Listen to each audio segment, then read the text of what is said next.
By the way, if you're looking for a bag to travel with, this type of zipper, the super chunky one, is a lot less likely to malfunction.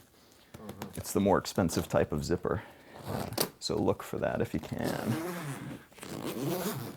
And then what I was talking about before with the compression. Okay. Compress everything down if you can.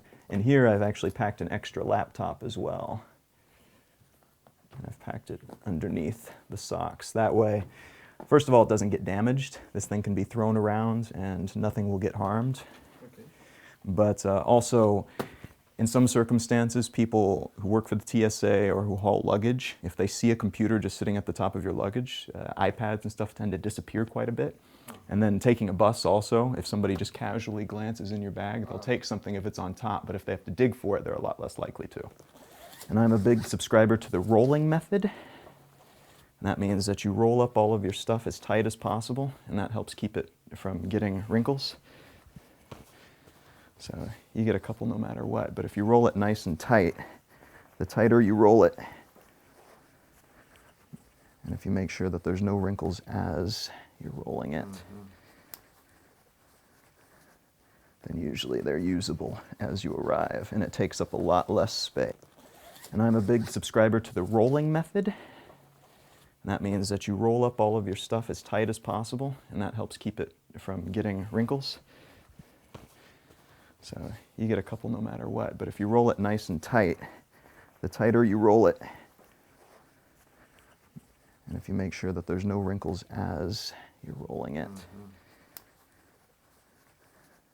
then usually they're usable as you arrive, and it takes up a lot less space. So you use the really firm pieces to build walls. And I have a laptop that goes in here as well.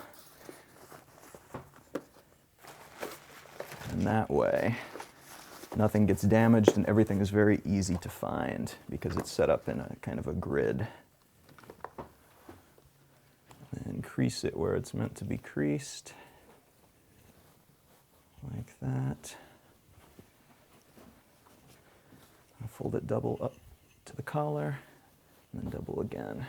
That's usually the best way to maintain it, get fewer wrinkles, and then they fold down to nearly nothing as well. You can compress them down really easily. And it's also smart, actually, to get a bag that has multiple ways to hold it. So this one here, here, here, or it folds out into a backpack.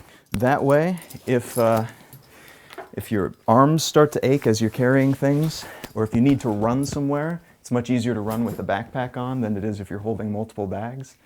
I've had to run for planes, trains, and at one point a scooter. I think at one point like a burro also as well. Like you have to catch these things sometimes when you're operating at the last minute. So if you're running to catch some mode of transportation or running from somebody who's trying to rob you or whatever it happens to be, it's really nice to have the option running for your life. Exactly, of being able to sling things rather than having to hold them in your hands.